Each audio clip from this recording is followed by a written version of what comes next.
ವೀಕ್ಷಕರೇ, ಈಶಾನ್ಯ ವಾಸ್ತು ವಿಶೇಷ ಕಾರ್ಯಕ್ರಮಕ್ಕೆ ಸ್ವಾಗತ. ನಾನು ರಮ್ಯಾ.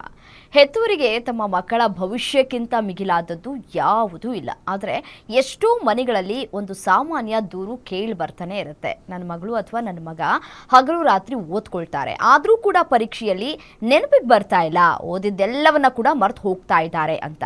ಮಕ್ಕಳು ಓದಿನಲ್ಲಿ ಆಸಕ್ತಿಯನ್ನು ಕಳೆದುಕೊಳ್ತಾ ಇದ್ದಾರಾ? ಯಾಕಾಗಿ?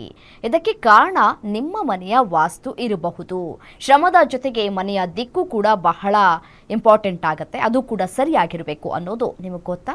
ಓದುವ ಕೋಣೆ ಎಲ್ಲಿರಬೇಕು, ಯಾವ ದಿಕ್ಕಿಗೆ ಮುಖ ಮಾಡಿ ಕುಳಿತುಕೊಂಡ್ರೆ ಏಕಾಗ್ರತೆ ಹೆಚ್ಚಾಗತ್ತೆ? ಈ ಎಲ್ಲ ಪ್ರಶ್ನೆಗಳಿಗೆ ಮತ್ತೆ ಗೊಂದಲಗಳಿಗೆ ಉತ್ತರವನ್ನು ನೀಡೋದಕ್ಕೆ ನಮ್ಮ ಜೊತೆ ಇದ್ದಾರೆ ಪಂಡಿತ ದಿನೇಶ್ ಗುರುಜಿ. ಬನ್ನಿ ಅವ್ರನ್ನ ಕಾರ್ಯಕ್ರಮಕ್ಕೆ ಸ್ವಾಗತ ಮಾಡೋಣ. ನಮಸ್ತೆ ಗುರುಜಿ, ಕಾರ್ಯಕ್ರಮಕ್ಕೆ ಸ್ವಾಗತ. ಓಂ ಶ್ರೀ ಗುರುಭ್ಯೋ ನಮಃ. ಹರಿ ಓಂ. ಜ್ಞಾನಾನಂದಮಯಂ ದೇವಂ ನಿರ್ಮಲ ಸ್ಫಟಿಕಾಕೃತಿಂ ಆಧಾರಾಂ ಸರ್ವವಿದ್ಯಾನಾಂ ಹಯಗ್ರೀವಂ ಉಪಾಸ್ಮಹೆ. ಓಂ ನಮೋ ಭಗವತೆ ವಾಸುದೇವಾಯ. ಓಂ ನಮೋ ನಾರಾಯಣಾಯ. ನಮಸ್ಕಾರ ಗುರುಜಿ. ಮನೆಯ ವಾಸ್ತು ಎಷ್ಟು ಇಂಪಾರ್ಟೆಂಟ್ ಆಗುತ್ತೆ ಅಂತಂದರೆ, ಓದುವ ಮಕ್ಕಳ ಮೇಲೂ ಕೂಡ ಅದು ಸಾಕಷ್ಟು ಪರಿಣಾಮವನ್ನು ಬೀರುತ್ತೆ. ನಾವು ಕೂತ್ಕೊಂಡು ಯಾವ ದಿಕ್ಕಿನಲ್ಲಿ ಓದ್ತಾ ಇದ್ದೀವಿ ಅನ್ನೋದು ಕೂಡ ಬಹಳ ಇಂಪಾರ್ಟೆಂಟ್ ಆಗುತ್ತೆ. ಸೊ ಹಾಗಾಗಿ ವಾಸ್ತು ಪ್ರಕಾರ ವಿದ್ಯಾಭ್ಯಾಸಕ್ಕೆ ಯಾವ ರೀತಿಯಾದಂತಹ ಕೋಣೆಯನ್ನು ಆವರಿಸ್ಕೊಳ್ಬೇಕು, ಯಾವ ದಿಕ್ಕು ಇಂಪಾರ್ಟೆಂಟ್ ಆಗುತ್ತೆ ಅಂತ ಮೊದಲು ನಾವು ಅರ್ಥ ಮಾಡ್ಕೊಳ್ಬೇಕಾಗಿರ್ತಕ್ಕಂಥದ್ದು, ಓದು ಯಾಕೆ ಇಂಪಾರ್ಟೆಂಟ್. ಇವತ್ತಿನ ಕಲಿಯುಗದಲ್ಲಿ ಜ್ಞಾನಕ್ಕಿಂತ ಹೆಚ್ಚಾಗಿ ಸಂಪಾದನೆ ಭಾಳ ಇಂಪಾರ್ಟೆಂಟ್ ಫ್ಯೂಚರಲ್ಲಿ. ಇದು ಫಸ್ಟು ತಲೆಗೆ ಬರೋದು ಮಕ್ಕಳಿಗಿನ ಹೆಚ್ಚಾಗಿ ತಂದೆ ತಾಯಿಗಳಿಗೆ. ಇವನು ಓದಿ ಉದ್ಧಾರ ಆಗಬೇಕು ಅನ್ನೋ ಒಂದು ವರ್ಡು ಯೂಸ್ ಮಾಡ್ತಾರೆ. ಉದ್ಧಾರ ಆಗೋದು ಅಂತಂದರೆ ಆರ್ಥಿಕವಾಗಿ ಅನ್ನೋದು ಫಸ್ಟ್ ತಲೆಯಲ್ಲಿ ಬರುತ್ತೆ. ಚೆನ್ನಾಗಿರಬೇಕು, ಚೆನ್ನಾಗಿ ಕೆಲಸ ಮಾಡಬೇಕು, ಸಂಪಾದನೆ ಮಾಡಬೇಕು. ಸೊ ಇದರಿಂದ ಮೂಲ ಏನು, ತಂದೆ ತಾಯಿಗಳ ಮೂಲ ಏನು? ಇಲ್ಲಿನ ಯಾವಾಗ ಚೆನ್ನಾಗಿ ಓದ್ತಾನೆ, ಯಾವಾಗ ಚೆನ್ನಾಗಿರ್ತಾನೆ, ಆವಾಗ ಅವನಿಗೆ ಒಳ್ಳೆ ಕೆಲಸ ಸಿಗುತ್ತೆ. ಒಳ್ಳೆ ಕೆಲಸ ಸಿಕ್ಕಿದಾಗ ಮದುವೆ ಚೆನ್ನಾಗಾಗುತ್ತೆ. ಮದುವೆ ಚೆನ್ನಾಗಾದಾಗ ಮಕ್ಕಳು. ಸೊ 4 ಜನಕ್ಕೆ ಹೇಳ್ಕೊಳ್ಳೋಕ್ಕೆ ನನ್ನ ಮಗ ಎಕ್ಸಲೆಂಟ್ ಅಂತ ಬರ್ತಕ್ಕಂಥದ್ದು. ಈ ನಿಟ್ಟಿನಲ್ಲಿ ನಾವು ನೋಡಬೇಕಾದ್ರೆ ಎಜುಕೇಷನ್ ಅಂತಕ್ಕಂಥದ್ದು 32 ಝೋನ್ ಇದೆ. ಅರ್ಥ ಮಾಡ್ಕೊಳ್ಳಿ, ವಾಸ್ತುವಲ್ಲಿ 32 zone. West of south west ಅಂತ ಬರುತ್ತೆ. West of south west. ಪಶ್ಚಿಮ ನೈಋತ್ಯ ಅನ್ನೋ ಜಾಗ ಕರೆಕ್ಟಾಗಿ ವಿದ್ಯಾಭ್ಯಾಸನ ಪ್ರಚಲಿತ ಮಾಡುತ್ತೆ. ಇದು ಒಂದು ಸೀಕ್ರೆಟ್ ಪ್ಲೇಸ್, ತುಂಬ ಜನಕ್ಕೆ ಗೊತ್ತಿಲ್ಲ. ತುಂಬ ಜನ ಓದೋದು ಅಂತಂದರೆ ಈಶಾನ್ಯ ತೊಗೊಂಡ್ಬಿಡ್ತಾರೆ. ಓದೋದು ಅಂದರೆ ಪೂರ್ವ ಕೂತ್ಕೊಂಡು ಓದು ಅಂತಾರೆ. ಆ ರೀತಿ ಅಲ್ಲ. ಪೂರ್ವ ವ್ಯಾವಹಾರಿಕ ಸ್ಥಾನ ಅಂತ ಫಸ್ಟ್ ತಿಳ್ಕೊಳ್ಳಿ. ಪೂರ್ವ ಅಂತಕ್ಕಂಥದ್ದು ವ್ಯಾವಹಾರಿಕ ಸ್ಥಾನ. ಇನ್ನು ಈಶಾನ್ಯ ಧ್ಯಾನದ ಸ್ಥಾನ, ಆರೋಗ್ಯದ ಸ್ಥಾನ. ಹಾಗಿದ್ರೆ ಪಶ್ಚಿಮ ನೈಋತ್ಯ ಅಂತಕ್ಕಂಥದ್ದು ವಿದ್ಯಾಭ್ಯಾಸದ ಸ್ಥಾನ. ನಿಮ್ಮ ಒಂದು ಮನೆಯ ಬ್ರಹ್ಮಸ್ಥಾನದಿಂದ ಯಾವ ಕಡೆ ಅಂತಂದರೆ ಪಶ್ಚಿಮ ನೈಋತ್ಯದಲ್ಲಿ ವಿದ್ಯಾಭ್ಯಾಸವನ್ನು, ಅಂದರೆ ಒಂದು ರೀತಿ ಪ್ರಚೋದನೆ ಮಾಡ್ತಕ್ಕಂಥ ಒಂದು ವಲಯ. ಇದು ಪ್ರಚೋದನೆ ಅಂತ ನಾನು ಹೇಳ್ತಾ ಇದ್ದೀನಿ. ಮೂಲ ಜಾತಕದಲ್ಲಿ ಭಾಳ ಇಂಪಾರ್ಟೆಂಟ್ ಆಗಿರ್ತಕ್ಕಂಥದ್ದು, ಜಾತಕದ ಇದರಲ್ಲಿ 2ನೇ ಮನೆ, 4ನೇ ಮನೆ, 9ನೇ ಮನೆ, 10ನೇ ಮನೆ, 11ನೇ ಮನೆ ಬಂದಾಗ ಜ್ಯೋತಿಷ್ಯದಲ್ಲಿ ಆವಾಗ ನಮಗೆ ವಿದ್ಯಾಭ್ಯಾಸ ಚೆನ್ನಾಗಿ ಮಾಡ್ತಾರೆ. ಯಾವಾಗ 3ನೇ ಮನೆ, ಹಾಗೆ 5ನೇ ಮನೆ, 6ನೇ ಮನೆ, 8ನೇ ಮನೆ, 12ನೇ ಮನೆ ದಶಾದಲ್ಲಿ ಭುಕ್ತಿಲಿ ನಡೆದಾಗ ಓದಿನಲ್ಲಿ ಆಸಕ್ತಿ ಕಮ್ಮಿ ಆಗುತ್ತೆ. ಇದು ಜಾತಕದ ಪ್ರಕಾರ. ಹಾಗೆ ಜಾತಕದಲ್ಲಿ ಏನು ಕೇಳ್ತಾರೆ ನೆಕ್ಸ್ಟು? ಪರಿಹಾರ. ಯಾಕೆ ವಾಸ್ತು ಪರಿಹಾರ ಮಾಡ್ಕೋಬೇಕು ಅಂತಂದರೆ, ವಾಸ್ತುಗೂ ಮತ್ತು ಜ್ಯೋತಿಷ್ಯಕ್ಕೂ ಒಂದು ರೀತಿ ಕೋರಿಲೇಷನ್ ಅಂತ ಹೇಳ್ತೀವಿ. ಒಂಥರ ಅಣ್ಣತಮ್ಮಂದ್ರು ಇದ್ದಂಗೆ. ಯಾವಾಗ ನಾವು ವಾಸ್ತು ಕರೆಕ್ಷನ್ ಮಾಡ್ತೀವಿ, ಜಾತಕದಲ್ಲಿರ್ತಕ್ಕಂಥ ದೋಷಗಳನ್ನು ಇಂಡೈರೆಕ್ಟಾಗಿ ಕೂತ್ಕೊಂಡಿರ್ತಕ್ಕಂಥ ಸ್ಥಳದಲ್ಲೇ ನಾವು ಪರಿಹಾರ ಮಾಡ್ತಕ್ಕಂಥದ್ದು. ಸೊ ಎಲ್ಲಿ ವಿದ್ಯಾಭ್ಯಾಸದ ಸಮಸ್ಯೆ ಇರುತ್ತೋ, 3ನೇ ಮನೆ, 5ನೇ ಮನೆ, 6ನೇ ಮನೆ, 8ನೇ ಮನೆ, 12ನೇ ಮನೆ, ಈ ಮನೆಗಳಲ್ಲಿ ಯಾವುದಾದ್ರು ಒಂದು ಮನೆ ನಿಮ್ಮ ಮಕ್ಕಳ ಜಾತಕದಲ್ಲಿ ನಡೀತಾ ಇದ್ದಾಗ ಅವರು ಓದೋದಿಲ್ಲ, ತಲೆಗೆ ಹೋಗೋದಿಲ್ಲ ಅಂತಾರೆ, ಹಠವನ್ನು ಜಾಸ್ತಿ ಮಾಡ್ತಾರೆ. ಸೊ ಹಾಗೆ ಈ ಹಠದ ವಿಚಾರದಲ್ಲಿ ಬಂದಾಗ ಪೋಷಕರಿಗೆ ನೋವಾಗುತ್ತೆ. ಏನಪ್ಪ ಇಷ್ಟೊಂದು ಹಠ ಮಾಡ್ತಾರೆ, ಹೇಳಿದ ಮಾತು ಕೇಳಲ್ಲ, ತುಂಬ ಚಂಡಿ ಮಾಡ್ತಾರೆ. ಸೊ ಸಡನ್ನಾಗಿ ನಾವು ಬೇರೆ ಕಡೆ ಜ್ಯೋತಿಷ್ಯರ ಹತ್ರ ಹೋದಾಗ ಅವ್ರು ಹೇಳ್ತಕ್ಕಂಥದ್ದು ಒಂದೇ ಒಂದು ವಿಚಾರ, ಮನೆಗಳು ಬಿಟ್ಬಿಡ್ತಾರೆ, ಗ್ರಹಗಳ ಮೇಲೆ ಹೋಗ್ತಾರೆ. ಕರ್ನಾಟಕದ ರಾಜ್ಯಾದ್ಯಂತ ಜ್ಯೋತಿಷಿಗಳು ಸಮಸ್ಯೆನ ಗ್ರಹದ ಮೇಲೆ ಹೇಳ್ತಾರೆ ಹೊರತು ಮನೆಗಳ ಮೇಲೆ ಹೇಳಲ್ಲ. ನಿಜವಾದ ಜ್ಯೋತಿಷ್ಯದಲ್ಲಿ ಮನೆ ಮೇಲೆ ಹೇಳಬೇಕು. ಯಾಕಂದರೆ ಮದುವೆಗೆ ಮನೆ 7ನೇ ಮನೆ. ಆದರೆ ಮದುವೆ ಆಗ್ತಾ ಇಲ್ಲ ಅಂತಂದಾಗ ಅಲ್ಲಿ ರಾಹು ಅಂತ ತರ್ತಾರೆ ಅಥವಾ ಶನಿ ಅಂತ ತರ್ತಾರೆ. ಒಂದು ಉದಾಹರಣೆ ಕೊಟ್ಟೆ. ಹಾಗೆ ವಿದ್ಯಾಭ್ಯಾಸದಲ್ಲಿ ಅವನು ವಿದ್ಯಾಭ್ಯಾಸ ಮಾಡ್ತಾ ಇಲ್ಲ, ಸ್ವಲ್ಪ ಕಾನ್ಸಂಟ್ರೇಷನ್ ಮಾಡ್ತಾ ಇಲ್ಲ, ಹಠವನ್ನು ಮಾಡ್ತಾ ಇದ್ದಾನೆ. ಹಾಗೆ ಸ್ವಲ್ಪ ಓದೋದ್ರಲ್ಲಿ ಆಸಕ್ತಿ ಕಮ್ಮಿ ಅಂತ ಒಂದು ಪಾಯಿಂಟ್ ನಾವು ತಗೊಂಡಾಗ ಅಲ್ಲಿ ಮನೆ ಫಸ್ಟ್ ಬರಬೇಕು. ಎಸ್ಪೆಷಲಿ 3ನೇ ಮನೆ, ಅಥವಾ ಅವನಿಗೆ ಆಸಕ್ತಿ ಕಮ್ಮಿಯಾಗಿ ವ್ಯವಹಾರದ ಕಡೆ ಹೋಗಿದಾಗ 6ನೇ ಮನೆ ಅಥವಾ 8ನೇ ಮನೆ ಅಥವಾ 12ನೇ ಮನೆ ದಶಾದಲ್ಲಿ ಭುಕ್ತಿಯಲ್ಲಿ ನಡೆದಾಗ ಅವನಿಗೆ ಆಸಕ್ತಿ ಕಮ್ಮಿ ಇರುತ್ತೆ. ಇದು ಪಾಯಿಂಟ್ ನಂಬರ್ 1. 2ನೇ ವಿಚಾರ,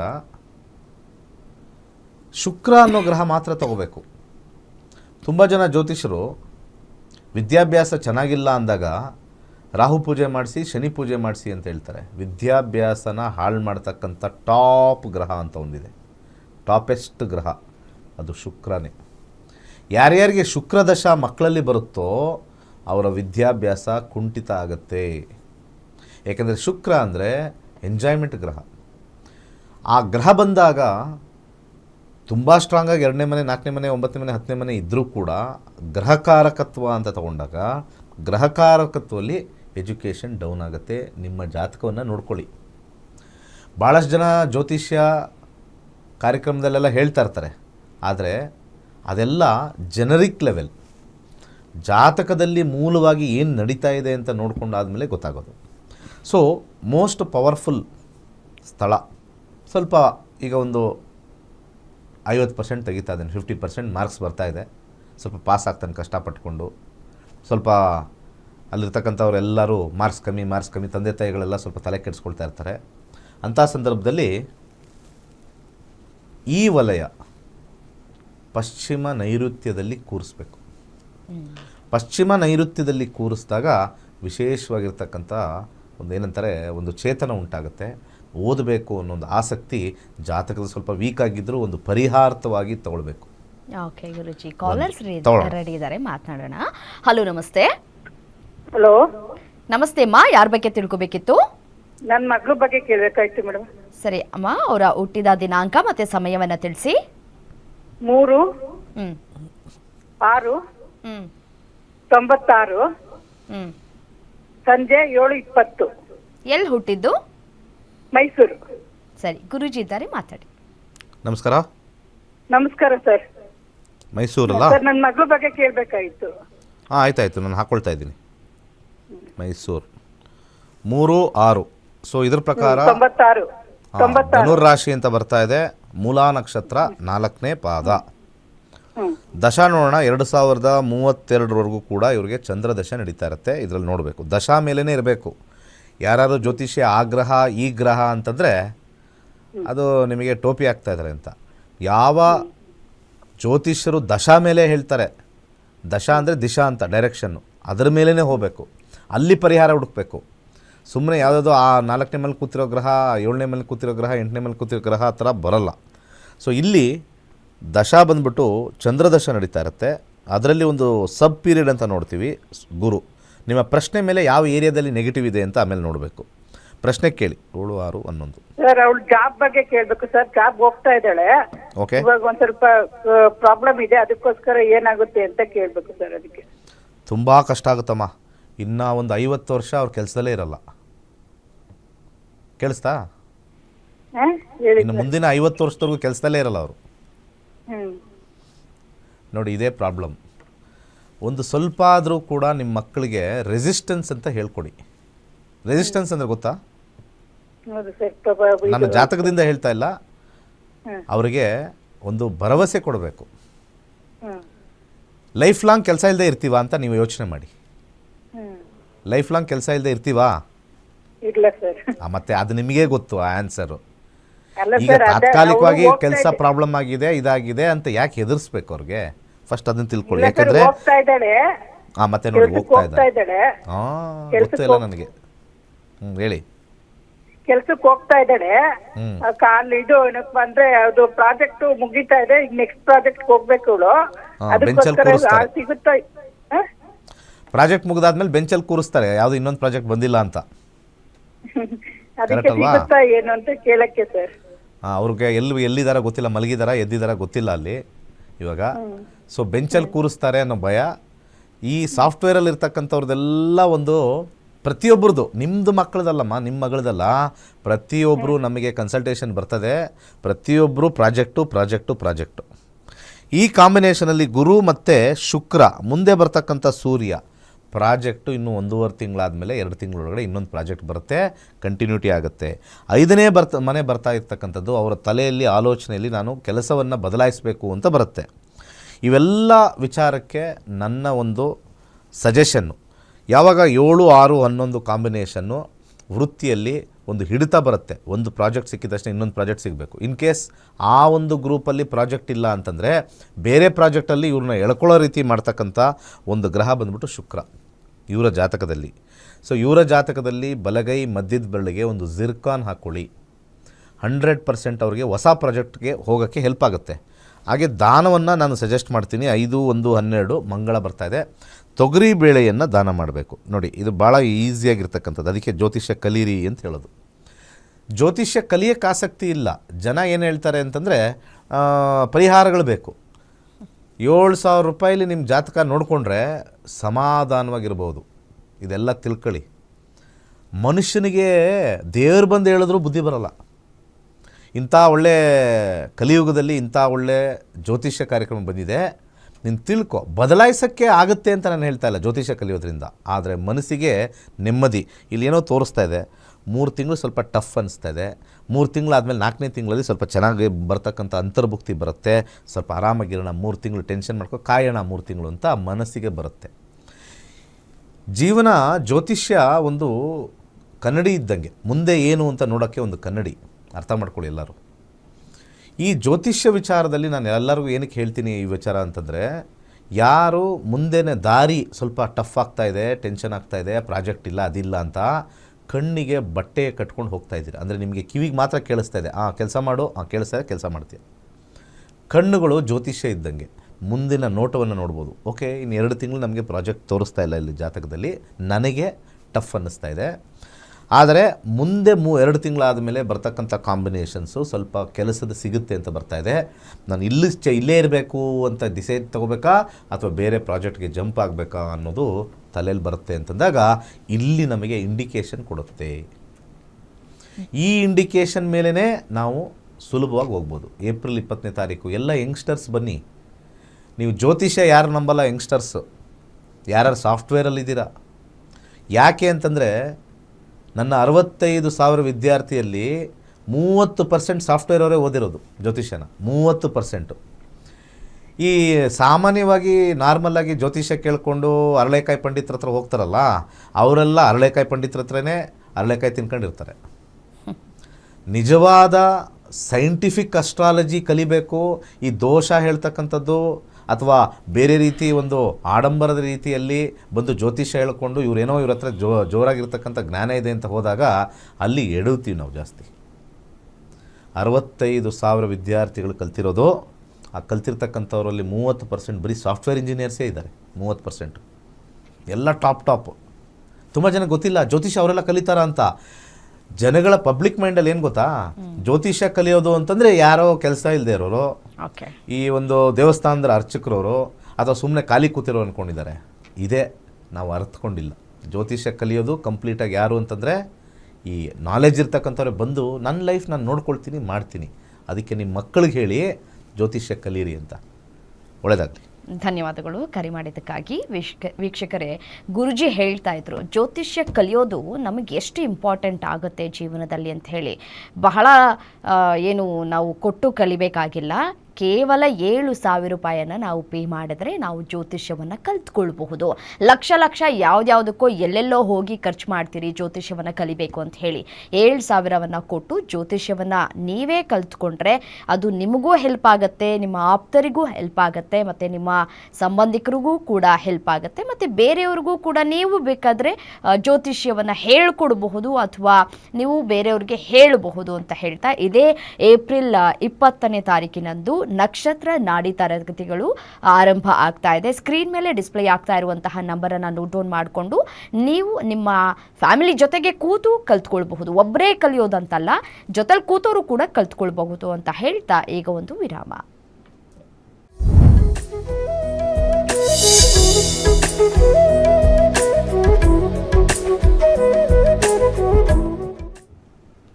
ವೆಲ್ಕಮ್ ಬ್ಯಾಕ್. ಕಾಲರ್ಸ್ ರೆಡಿ ಇದ್ದಾರೆ, ಮಾತನಾಡ್ಸೋಣ. ಹಲೋ ನಮಸ್ತೆ. ನಮಸ್ತೆ ಮೇಡಮ್. ಹಲೋ ನಮಸ್ತೆ. ನಮಸ್ತೆ ಮೇಡಮ್. ನಮಸ್ತೆ ಅಮ್ಮ, ಯಾರ ಬಗ್ಗೆ ತಿಳ್ಕೊಬೇಕಿತ್ತು? ನಮ್ಮ ಮಗಳ ಬಗ್ಗೆ ತಿಳ್ಕೊಬೇಕಾಗಿತ್ತು ಮೇಡಮ್. ಸರಿ, ಅವರ ಹುಟ್ಟಿದ ದಿನಾಂಕ ಮತ್ತೆ ಸಮಯವನ್ನ ತಿಳಿಸಿಮ್ಮ. 12/6/2021 ರಾತ್ರಿ 8 ಗಂಟೆ ಮೇಡಮ್. ಎಲ್ಲಿ ಹುಟ್ಟಿದ್ಮ? ಕೋಲಾರ. ಸರಿ, ಗುರುಜಿ ಇದ್ದಾರೆ, ಮಾತಾಡಿ. ನಮಸ್ಕಾರ. ನಮಸ್ತೆ. ನಮಸ್ತೆ ಗುರು. ಅದು ಕರೆಕ್ಟಾಗಿ 8 ಗಂಟೆ ಹೇಳ್ತೀರಾ? 8 ಗಂಟೆ 3 ನಿಮಿಷ, 8 ಗಂಟೆ 5 ನಿಮಿಷ ಅಥವಾ 7:50 ಆ ಥರ ಇಲ್ಲ ಅಲ್ಲ? ಅದೇ 1-2 ನಿಮಿಷ ಹೆಚ್ಚು ಕಡಿಮೆ ಇರ್ಬೇಕು ಗುರುಗೆ. ಯಾವಾಗಲೂ ಜ್ಯೋತಿಷ್ಯದ ಮೇಲೆ ಆಸಕ್ತಿ ಇದ್ದರೆ ಟೈಮ್ನ ಕರೆಕ್ಟಾಗಿ ತೊಗೊಂಡ್ರೆ ಜ್ಯೋತಿಷ್ಯನ ಕರೆಕ್ಟಾಗಿ ಹೇಳ್ಬೋದು. ಹೆಚ್ಚು ಕಮ್ಮಿ ಆದಾಗ ಅದು ಹೆಚ್ಚು ಕಮ್ಮಿ ಆಗಿಬಿಡುತ್ತೆ. ಆಮೇಲೆ ನನ್ನ ಹೇಳಿಕೆ ಇರಲಿ. 4 ವರ್ಷ ಆಗಿದೆ, ಈಗ 5ನೇ ವರ್ಷಕ್ಕೆ ಬಿದ್ದಿದೆ. ಓಕೆ. ಚಂದ್ರ 2021 ಅಂದ್ರಲ್ವ ನೀವೇ? ಹೌದು. 4 ವರ್ಷ ತಾನೇ ಮುಗ್ದಿದೆ? ಅಲ್ಲ ಸರ್, 24 ವರ್ಷ. 2021 ಅಂತ ಅವರೇ ಅಲ್ವ ಹೇಳಿದ್ದು? 2001 ಗುರುಗಳೇ. ಹಾಂ, 2000 2 ಸತಿ ಕೇಳಿಸ್ಕೊಂಡಪ್ಪ, ನನ್ನ ಕಿವಿ ಸರಿ ಇಲ್ವೇನೋ. ಓಕೆ. 2001 2020 ಮಗು ಬಗ್ಗೆ ಯಾಕೆ ಕೇಳ್ತಾ ಇದ್ರೆ ಅಂತ ನಾನು ಅಂದ್ಕೊಂಡೆ. ಅದಕ್ಕೆ 8 ಗಂಟೆ ಗೊತ್ತಿಲ್ಲ ಅಂತ ಹೇಳೋದು. ಆಯಿತು. 24 ವರ್ಷ 25ನೇದು. ರಾಶಿ ಬಂದ್ಬಿಟ್ಟು ಕುಂಭರಾಶಿ, ಶತಭಿಷ ನಕ್ಷತ್ರ. ಹೌದು ಗುರು. ಈಗ ನಡೀತಾ ಇರ್ತಕ್ಕಂಥ ದಶ ನೋಡೋಣ. ಗುರು ದಶ ನಡೀತಾ ಇದೆ. ಏನು ಪ್ರಶ್ನೆ? ವಿವಾಹದ ಬಗ್ಗೆ ಕೇಳಬೇಕಾಗಿತ್ತು. ವಿವಾಹ ಬಗ್ಗೆ ಇವರ ಜಾತಕ ಏನೋ ಹೇಳ್ಬಿಡ್ತೀವಿ, ಬರೋ ಜಾತಕ ಹೆಂಗೆ ಹೇಳೋದು? ಬರೋ ಜಾತಕ ಹೆಂಗೆ ಹೇಳೋದು? ಮದುವೆ ಅಂತಂದ್ರೆ ಇಬ್ಬರ ಜಾತಕನೂ ನೋಡಿ ಡಿಸಿಷನ್ ಮಾಡೋದು. ಇವರ ಜಾತಕ ವಿವಾಹ ಚೆನ್ನಾಗಿದೆ ಅಂತಂದ್ರೆ ಬರೋರ ಜಾತಕ ಚೆನ್ನಾಗಿಲ್ಲ ಅಂದ್ರೆ ಕಿತ್ತೋಗುತ್ತೆ. ಇವರ ಜಾತಕ ಚೆನ್ನಾಗಿಲ್ಲ ಅಂತಂದಾಗ ಬರೋ ಜಾತಕ ಚೆನ್ನಾಗಿತ್ತು ಅಂದರೆ ಇದು ನಿಂತ್ಕೊಳ್ಳುತ್ತೆ. ಸೊ ಜ್ಯೋತಿಷ್ಯದಲ್ಲಿ ವಿವಾಹ ಅಂತಂದಾಗ ಮದುವೆ ಟೈಮ್ನ ಹೇಳ್ಬೋದು ಹೊರತು ಮದುವೆ ಹೇಗಿರುತ್ತೆ ಅಂತ ಹೇಳೋಕ್ಕಾಗಲ್ಲ. ಇಲ್ಲಿ ಸ್ಕ್ರೀನ್ ಮೇಲೆ ತೋರಿಸಿರ್ತಕ್ಕಂಥ ಗುರುದಶ ವಿವಾಹಕ್ಕೆ ಅಷ್ಟು ಚೆನ್ನಾಗಿಲ್ಲ. 12ನೇ ಮನೆ ಮತ್ತು 5ನೇ ಮನೆ ಬಂದಿರೋದು. ಅವರು ಒಪ್ಪೋದು ಕಷ್ಟ. ಮೊದಲನೇದು ಒಪ್ಪಿದ್ರೂ ಕೂಡ 5-12 ವಿವಾಹದಲ್ಲಿ ಸಮಸ್ಯೆ ತೋರಿಸುತ್ತೆ. 1, 4, 5, 12 ಇದೆಲ್ಲ ಸಮಸ್ಯೆಯ ವಿಚಾರ. ಇದಕ್ಕೆ ಸ್ವಲ್ಪ ಪರಿಹಾರಗಳನ್ನು ಮಾಡ್ಕೋಬೇಕು. ಹಾಗೆ ವಿವಾಹ ಆಗ್ತಕ್ಕಂಥದ್ದು ಆಗಬೇಕು ಬೇಗ ಅಂತಂದಾಗ ನಾರ್ತ್ ವೆಸ್ಟ್ ಅಂತ ನಾವು ಕರಿತೀವಿ. ನಾರ್ತ್ ವೆಸ್ಟ್ ಅಂದರೆ ಉತ್ತರ ವಾಯುವ್ಯ. ಆ ಜಾಗದಲ್ಲಿ ಆ ಒಂದು ಮಲಗುವ ಕೋಣೆ ಇದ್ದರೆ ಶೀಘ್ರ ವಿವಾಹ ಆಗುತ್ತೆ. ಇದು ಎನರ್ಜಿ, ಇದು ಒಂದು ಪರಿಹಾರ. ಅದು ಬಿಟ್ಟು ಜಾತಕದಲ್ಲಿ ನಾವು ನೋಡಬೇಕು ಅಂತಂದರೆ ಇಲ್ಲಿ 12ನೇ ಮನೆ ಮಂಗಳ ಬಂದಿರೋದ್ರಿಂದ ಮಂಗಳ ತೊಗರಿಬೇಳೆಯನ್ನು ದಾನ ಮಾಡಬೇಕು ಮೊದಲು. ಈ ದಶ ಭಾಳಷ್ಟು ವರ್ಷ ಇರೋದ್ರಿಂದ ಒಂದು ಸೈಡ್ ಹೇಳ್ತೀನಿ, ವೈವಾಹಿಕ ಜೀವನ ಚೆನ್ನಾಗಿಲ್ಲ, ಸ್ವಲ್ಪ ಡಿಲೇ ಆಗುತ್ತೆ. ಇದು 29ವರೆಗೂ ಇರುತ್ತೆ. 29 ಆದ ನಂತರ, ಗುರು ಆದ ನಂತರ ಶನಿ ಸ್ವಲ್ಪ ಒಳ್ಳೇದು ಮಾಡುತ್ತೆ. ಆದರೆ ಮುಂದಿನ ಒಂದು ಉಂಗುರವನ್ನು ಹಾಕ್ಕೊಂಡು ಸ್ವಲ್ಪ ಇಂಟೆನ್ಸಿಟಿ ಕಮ್ಮಿ ಮಾಡಬೇಕು ಅಂದರೆ ಒಂದು ಪರ್ಲ್ ಮುತ್ತನ್ನು ಬಲಗೈಗೆ ಉಂಗುರದ ಬೆರಳಿಗೆ ಹಾಕೋಬೇಕು. ಒಳ್ಳೆಯದಾಗಲಿ. ಧನ್ಯವಾದಗಳು ಕರೆ ಮಾಡಿದ್ದಕ್ಕಾಗಿ. ಮತ್ತೊಬ್ಬರು ಕಾಲರ್ ಇದ್ದಾರೆ. ಹಲೋ ನಮಸ್ತೆ. ನಮಸ್ತೆ ಮೇಡಮ್. ನಮಸ್ತೆ, ಯಾರ ಬಗ್ಗೆ ತಿಳ್ಕೊಬೇಕಿತ್ತು? ನನ್ನ ಮೊಮ್ಮಗನ ಬಗ್ಗೆ ಕೇಳಬೇಕು. ಸರಿ, ಅವರ ಹುಟ್ಟಿದ ದಿನಾಂಕ ಮತ್ತೆ ಸಮಯವನ್ನ ತಿಳಿಸಿಮ್ಮ. 29/9/2011 ಬೆಳಗಿನ ಜಾವ 3:25. ಸರಿ, ಎಲ್ಲಿ ಹುಟ್ಟಿದ್ದು? ರಾಮದುರ್ಗದಲ್ಲಿ. ಯಾವ ಡಿಸ್ಟಿಕ್ ಅಮ್ಮ? ಬೆಳಗಾವಿ ಡಿಸ್ಟಿಕ್ ರೀ. ಸರಿ, ಗುರೂಜಿ ಇದ್ದಾರೆ, ಮಾತಾಡಿ. ನಮಸ್ಕಾರ. ನಮಸ್ತೆ ಸರ್. ತುಲಾ ರಾಶಿಲಿ ಹುಟ್ಟಿದರೆ, ಚಿತ್ತಾ ನಕ್ಷತ್ರ ಅಂತ ತೋರಿಸ್ತಾ ಇದೆ. ಹೌದ್ರಿ. ಸದ್ಯಕ್ಕೆ ಇವಾಗ 9ನೇ ಕ್ಲಾಸಾ 10ನೇ ಕ್ಲಾಸಾ? 9 ರೀ. 9. ಈಗ ನೆಕ್ಸ್ಟ್ 10ಕ್ಕೆ ಹೋಗ್ತಾರಾ ಮುಂದಿನ ವರ್ಷ? ಹ್ಞೂ ರೀ. ಈಗ ರಾಹು ದಶೆ ನಡೀತಾ ಇದೆ 2028ವರೆಗೂ. ಶುಕ್ರ ಸ್ವಲ್ಪ ವಿದ್ಯಾಭ್ಯಾಸನ ಕಮ್ಮಿ ಮಾಡುತ್ತೆ. ರಾಹು 2-12 ಪರವಾಗಿಲ್ಲ, ಓದೋವಂಥ ಬುದ್ಧಿ ಇದೆ. ಆದರೆ 12ನೇ ಮನೆ ಸಬ್ಲಾರ್ಡ್ ಲೆವೆಲಲ್ಲಿ ಬಂದಾಗ ಆಸಕ್ತಿ ಕಳ್ಕೊಳ್ತಾರೆ.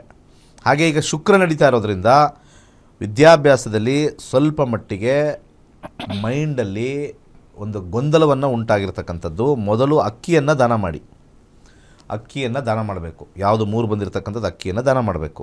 ಹಾಗೆ ವಿಶೇಷವಾಗಿ ರಾಹು ಭಾಳ ಬಲವಾಗಿರೋದ್ರಿಂದ 2 ವಿಚಾರಗಳನ್ನು ನಿಮಗೆ ಸಜೆಷನ್ ಕೊಡ್ತೀನಿ. 8 ಮುಖದ ರುದ್ರಾಕ್ಷಿ ಹಾಕಿ, ಹಾಗೆ ಈ 2ನೇ ಮನೆ ಬರ್ತಕ್ಕಂಥ 3-11 ಬರ್ತಕ್ಕಂಥ ಬುಧ, ಒಂದು ಎಮರಾಲ್ಡ್ ಅಂತ ಬರ್ತಕ್ಕಂಥದ್ದು, ಎಮರಾಲ್ಡ್ ಹಾಕಿ ವಿದ್ಯಾಭ್ಯಾಸ ಉನ್ನತವಾಗಿ ಹೋಗುತ್ತೆ. ಹಾಗೆ ನಾವು ಹೇಳಿರ್ತಕ್ಕಂಥದ್ದು ದಾನ ಮಾಡಿ, ಉಂಗುರ ಹಾಕ್ಕೊಳ್ಳಿ, ಸ್ವಲ್ಪ ಮೈಂಡ್ ಪ್ರಚೋದಿತ ಆಗುತ್ತೆ. ಬಟ್ ರಾಹು ಎಜುಕೇಷನ್ನ ಹಂಗೂ ಹಿಂಗೂ ಮಾಡಿ ಕಂಪ್ಲೀಟ್ ಮಾಡಿಸ್ತಾನೆ. ಒಳ್ಳೆಯದಾಗಲಿ. ಧನ್ಯವಾದಗಳು ಕರೆ ಮಾಡಿದ್ದಕ್ಕಾಗಿ. ಮತ್ತೊಬ್ರು ಕಾಲರ್ ರೆಡಿ ಇದ್ದಾರೆ. ಹಲೋ, ನಮಸ್ತೆ. Hello madam. ನಮಸ್ತೆ ನಮಸ್ತೆ ಮೇಡಮ್. ಯಾರ ಬಗ್ಗೆ ತಿಳ್ಕೋಬೇಕಿತ್ತು? ಮೇಡಮ್, ನಾವು ತಮ್ಮನ ಮಗನ ಬಗ್ಗೆ ಕೇಳಬೇಕಾಗಿತ್ತು ಮೇಡಮ್. ಸರಿ, ಅವರ ಹುಟ್ಟಿದ ದಿನಾಂಕ ಮತ್ತೆ ಸಮಯವನ್ನ ತಿಳಿಸಿ. Thank you. 3/1/2008 ಮೇಡಮ್. ಮಧ್ಯಾಹ್ನ 1:45 ಬೆಂಗಳೂರಲ್ಲಿ ಹುಟ್ಟಿರೋದು. ಸರಿ, ಗುರೂಜಿ ಇದ್ದಾರೆ, ಮಾತಾಡಿ. ನಮಸ್ಕಾರ. ನಮಸ್ಕಾರ ಗುರುಜಿ. ಗುರುಜಿ, ಅವನು ಈಗ ಸೆಕೆಂಡ್ PU ಎಕ್ಸಾಮ್ ತಗೊಳ್ತಾ ಇದ್ದಾನೆ. ಈಗ ನೆಕ್ಸ್ಟ್ ವೀಕ್ ಇಂದ ಎಕ್ಸಾಮ್ ಶುರು ಆಗುತ್ತೆ. ಏನ್ ತಗೊಂಡ್ರೆ ಅವನಿಗೆ ಫ್ಯೂಚರ್ ಚೆನ್ನಾಗಿರತ್ತೆ ಅಂತ ಕೇಳಬೇಕಾಗಿತ್ತು ಗುರುಜಿ. ನೋಡಿ, ಒಂದು ವಿಚಾರ ಹೇಳಕ್ಕೆ ಇಷ್ಟಪಡ್ತೀನಿ. ಜ್ಯೋತಿಷ್ಯದಲ್ಲಿ ಯಾವುದೇ ಲೈನ್ ಇವಾಗ ಪ್ರಸ್ತುತ ತೋರಿಸಿದ್ರೆ ದಶಾ ಚೇಂಜ್ ಆಗ್ತಾ ಇದ್ದಂಗೆ ಒಂದು ವಿಚಾರಗಳು ಚೇಂಜ್ ಆಗುತ್ತೆ. ಒಬ್ಬ ಮನುಷ್ಯ ಅವನ ವಿದ್ಯಾಭ್ಯಾಸ ಮುಗಿದ ಮೇಲೆ ಒಂದು 60 ವರ್ಷದವರೆಗೂ ನೋಡಿದ್ರೆ ಒಂದೇ ರೀತಿಯ ಕೆಲಸ ಮಾಡಿರ್ತಕ್ಕಂಥದ್ದು ಭಾಳಷ್ಟು ಕಮ್ಮಿ ಇರುತ್ತೆ. ಆದರೆ ಯಾವ ಲೈನ್ ಅಂತ ನಾವು ಸ್ಯಾಟ್ರನ್ನಿಂದ ನೋಡ್ಬೋದು. ಈಗ ಸದ್ಯಕ್ಕೆ 2041ವರೆಗೂ. ಈಗ ಶನಿ 7ನೇ ಮನೆ ತೋರಿಸಿರೋದ್ರಿಂದ ಸೈನ್ಸ್ ಸೈಡ್ ಹೋಗಬೇಕು ಅಂದರೆ ಡೇಟಾ ಸೈನ್ಸ್ ಒಳ್ಳೆಯದು. ನನಗೆ ಇಂಜಿನಿಯರಿಂಗ್ ಇಷ್ಟ ಇಲ್ಲ, ಡೇಟಾ ಸೈನ್ಸ್ಗೆ ಹೋಗೋದಿಲ್ಲ ಅಂತಂದಾಗ ಅವರು ಸೆಕೆಂಡ್ PUC ಯಾವತ್ತು ತೊಗೊಂಡಿದ್ದಾರೆ ಇವಾಗ ನಂಗೆ ಗೊತ್ತಿಲ್ಲ, ಅದ್ರ ಮೇಲೆ ಹೇಳ್ತಾ ಇದ್ದೀನಿ. PUC ಇದು ಸೈನ್ಸ್ ತೊಗೊಂಡಿದ್ದರೆ ಸೈನ್ಸ್ ಸಜೆಸ್ಟ್ ಮಾಡ್ತೀನಿ. ಕಾಮರ್ಸ್ ಹೋದರೆ BBA ಆ್ಯಂಡ್ MBA ತುಂಬ ಸೂಕ್ತವಾಗುತ್ತೆ. ಯಾಕಂದರೆ 2-7-7-2 ಜನಗಳನ್ನ ಮೀಟ್ ಮಾಡ್ತಕ್ಕಂಥದ್ದು ಅಥವಾ ವ್ಯಾಪಾರದ ವಿಚಾರದಲ್ಲಿ ತಲೆಗೆ ಬರ್ತಕ್ಕಂಥದ್ದು, ಸೇಲ್ಸ್ ಆ್ಯಂಡ್ ಮಾರ್ಕೆಟಿಂಗ್ ಮತ್ತು ಅಡ್ಮಿನಿಸ್ಟ್ರೇಷನ್ 2-7-2 ಬರುತ್ತೆ. ಯಾವ ಲೈನಲ್ಲಿ ಸ್ವಲ್ಪ ಸ್ಟ್ರಾಂಗಾಗಿ ಹೋಗಬೇಕು ಅಂತಂದಾಗ 2-7-2 ಬಂದಾಗ ಅಲ್ಲಿ ಶುಕ್ರ ಬಲವಾಗಿರೋದ್ರಿಂದ ಬಲಗೈ ಮಧ್ಯದ ಬೆಳಗ್ಗೆ ಒಂದು ಜಿರ್ಕಾನ್ ತಗೊಳ್ಳಿ. ನನ್ನ ಸಜೆಷನ್ ಇಂಜಿನಿಯರಿಂಗು ಮಾಡಿದರೆ ಅವರು data science, electronics and data ಸೈನ್ಸ್ಗೆ ಹೋಗಲಿ. ಇನ್ ಕೇಸ್ ಅವ್ರು ಕಾಮರ್ಸ್ ತೊಗೊಂಡಿದ್ರೆ BBA + MBA ಮಾಡಲಿ. ಇದು ಅವ್ರಿಗೆ ಕರೆಕ್ಟಾಗಿರ್ತಕ್ಕಂಥ ಒಂದು ಲೈನ್ ಸಿಗುತ್ತೆ. ತುಂಬ ಜನ ಇಂಜಿನಿಯರಿಂಗ್ ಮಾಡಿಬಿಟ್ಟಿರ್ತಾರೆ, ಯಾವುದೋ ಒಂದು ಕಂಪ್ನಿಲಿ ಸೇಲ್ಸ್ ಆ್ಯಂಡ್ ಮಾರ್ಕೆಟಿಂಗ್ ಮಾಡಿರ್ತಾರೆ, consultancy, selling of the project ಆ ಥರ ಬಂದುಬಿಡ್ತಾರೆ, ಸೇಲ್ಸಿಗೆ ಬಂದುಬಿಡ್ತಾರೆ BE ಮಾಡಿ. ಆ ರೀತಿ ಮುಂದಿನ ಕರೆಗೆ ಹೋಗೋಣ. ಧನ್ಯವಾದಗಳು ಕರೆ ಮಾಡಿದ್ದಕ್ಕಾಗಿ. ಮತ್ತೊಬ್ರು ಕಾಲರ್ ಇದ್ದಾರೆ. ಹಲೋ, ನಮಸ್ತೆ. ಹಲೋ, ನಮಸ್ತೆ. ನಮಸ್ತೆ ಮೇಡಮ್. ಯಾರ ಬಗ್ಗೆ ತಿಳ್ಕೋಬೇಕಿತ್ತು? ನನ್ನ ಬಗ್ಗೆನೇ ತಿಳ್ಕೊಬೇಕಿತ್ತು. ಸರಿ, ನಿಮ್ಮ ಹುಟ್ಟಿದ ದಿನಾಂಕ ಮತ್ತೆ ಸಮಯವನ್ನ ತಿಳಿಸಿ. 9/1/96 ಸಂಜೆ 4:05 ಬೆಂಗಳೂರು. ಸರಿ, ಗುರುಜಿ ಇದ್ದಾರೆ, ಮಾತಾಡಿ. ನಮಸ್ಕಾರ. ನಮಸ್ತೆ ಗುರುಜಿ. ಹೇಳಿ ಸರ್. ನನ್ನ ಬಗ್ಗೆನೇ ತಿಳ್ಕೊಬೇಕಿತ್ತು. ಸಿಂಹರಾಶಿ, ಮಘಾ ನಕ್ಷತ್ರ 2ನೇ ಪಾದ. ಸದ್ಯಕ್ಕೆ ಇವಾಗ ನಿಮಗೆ ಸೂರ್ಯದಶ ನಡೀತಾ ಇದೆ, 27ಕ್ಕೆ ಮುಗಿಯುತ್ತೆ. ಅದಾದ ನಂತರ ಚಂದ್ರದಶ ಬರುತ್ತೆ. ಏನು ವಿಚಾರ ತಿಳ್ಕೊಬೇಕು? 8ನೇ ಮನೆ ನಿಮಗೆ ಸ್ವಲ್ಪ ಕನ್ಫ್ಯೂಷನ್ಸು, ಯಾವ ಲೈನು ಈಗಿರ್ತಕ್ಕಂಥದ್ದು ಹೋಗಬೇಕಾ, ಬದಲಾವಣೆ ಮಾಡಬೇಕಾ ಅಂತ ಎಲ್ಲ ಕನ್ಫ್ಯೂಷನ್ಸ್ ಇದೆ. ಸೂರ್ಯ 27ವರೆಗೂ ಹಿಂಗೆ ಇರುತ್ತೆ. ಹೇಳಿ, ಕೇಳಿ. ಮದುವೆ ಮತ್ತೆ ಬಿಸ್ನೆಸ್ ಇದೆ ಹೇಳ್ಬೇಕಿತ್ತು. ಬಿಸ್ನೆಸ್ಸಾ? ಹೌದು ಗುರುಜಿ. ಅದು ಯಾವ ವ್ಯವಹಾರಕ್ಕೆ ಕೆಲವು ಆಗಿದಾವೆ, ಯಾವ ಕೈಗೆ ಬರ್ತಿಲ್ಲ. 7,000 ರೂಪಾಯಿ ನಿಮಗೆ ದೊಡ್ಡದಾ ಸರ್? 7,000 ರೂಪಾಯಿ ನಿಮಗೆ ದೊಡ್ಡದಾ? ಜ್ಯೋತಿಷ್ಯ ಕಲಿತ್ರೆ ಯಾವ ವ್ಯವಹಾರ ಮಾಡಬೇಕು, ಯಾವ ರೀತಿ ಮಾಡಬೇಕು ಈಸಿಯಾಗಿ ಬರುತ್ತೆ. ತುಂಬ ಜನ ಎಲ್ಲೋ ಒಂದು ಪಿಕ್ಚರ್ಗೆ ಹೋಗೋ, ಅಲ್ಲಿ ಒಂದು ಫ್ರೆಂಡ್ಸ್ಗೆ ಹೋಗೋ ಖರ್ಚು ಮಾಡಿಬಿಡ್ತಾರೆ. ಅಲ್ಲ, ನೀವು 2 ಪ್ರಶ್ನೆ ಕೇಳಿದ್ದಕ್ಕೆ ಈ ಮಾತು ಹೇಳ್ತಾ ಇರೋದು. ಒಂದು ಕ್ವಶನ್ ಕರೆಕ್ಟಾಗಿ ಕೇಳಿ, ಅಲ್ಲಿ ಡಿವೇಟ್ ಆಗಿಬಿಟ್ರು ಮದುವೆಗೆ. ಈ ಕಡೆ ಬಿಸ್ನೆಸ್ಸು ಎಲ್ಲ ಸೈಕಲ್ ಗ್ಯಾಪಲ್ಲಿ ತಿಳ್ಕೊಂಬಿಡ್ಬೇಕು. ಈ ರೀತಿ ಇದ್ದರೆ ಬಿಸ್ನೆಸ್ ಹೆಂಗೆ ಮಾಡ್ತೀರಾ? ನಿಮಗೂ ಫ್ರೀ ಗಿರಾಕಿಗಳು ಬಂದರೆ ಹೆಂಗೆ ಮಾಡ್ತೀರಾ ಅಲ್ವಾ? ಬಿಸ್ನೆಸ್ ಅಂತಂದರೆ ಒಂದು ವಿಚಾರನೇ ಬೇರೆ. ಅಲ್ಲಿ ನೀವು ಸ್ಟ್ರಿಕ್ಟಾಗಿರಬೇಕು ಬಿಸ್ನೆಸ್ಸಲ್ಲಿ. ಇಲ್ಲಿ 8ನೇ ಮನೆ ಬಿಸ್ನೆಸ್ ಮಾಡೋಕ್ಕೆ ಅಷ್ಟು ಒಳ್ಳೆಯದಿಲ್ಲ. ಆದರೆ ಕನ್ಸಲ್ಟೆನ್ಸಿ ಬಿಸ್ನೆಸ್ ಮಾಡ್ಬೋದು. ಯಾವ ಕನ್ಸಲ್ಟೆನ್ಸಿ ಅಂದರೆ ವೆಹಿಕಲ್ ಕನ್ಸಲ್ಟೆನ್ಸಿ ಮಾಡ್ಬೋದು, ಅಥವಾ ಈ ಒಂದು ಲೆಕ್ಕಪತ್ರ ಬರ್ತಕ್ಕಂಥದ್ದಲ್ಲ, ಈ ರಿಜಿಸ್ಟ್ರೇಷನ್ ಮಾಡ್ತಕ್ಕಂಥ ಫೈಲ್ಸ್ ಇರ್ತಕ್ಕಂಥದ್ದಲ್ಲ, ಅದನ್ನು ಮಾಡ್ಬೋದು. ಯಾಕೆಂದರೆ 9 ಅಷ್ಟು ಸಮಂಜಸವಾಗಿ ನಮಗೆ ಕೆಲಸವನ್ನು ಕೊಡಲ್ಲ. 2027 ಆದಮೇಲೆ ನಿಮಗೆ 10 ವರ್ಷಗಳ ಕಾಲ ಕೆಲಸದ ವಿಚಾರದಲ್ಲಿ ಚೆನ್ನಾಗಿದೆ. ಅಲ್ಲಿ ನಿಮಗೆ ಬಿಸ್ನೆಸ್ಸು, ಸೇಲ್ಸು, ಮಾರ್ಕೆಟಿಂಗು ಬರುತ್ತೆ 27 ನಂತರ. ಅದನ್ನು ತಿಳ್ಕೋಬೇಕು, ಯಾವ್ದು ಲೈನ್ಗೆ ಹೋಗಬೇಕು ಅಂತಂದರೆ ಜ್ಯೋತಿಷ್ಯ ಕಲೀರಿ, ಅವಾಗ ನಿಮಗೆ ಹೆಲ್ಪ್ ಆಗುತ್ತೆ.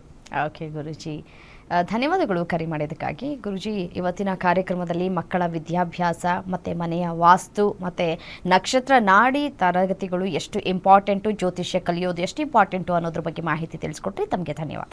ಸರ್ವೇ ಜನ ಸುಖಿನೋ ಭವಂತು. ಇದಾಗಿತ್ತು ಹೊತ್ತಿನ ವಿಶೇಷ. ನೋಡ್ತಾ ಇರಿ ಗ್ಯಾರಂಟಿ ನ್ಯೂಸ್, ಸುದ್ದಿ ಖಚಿತ, ನ್ಯಾಯ ನಿಶ್ಚಿತ.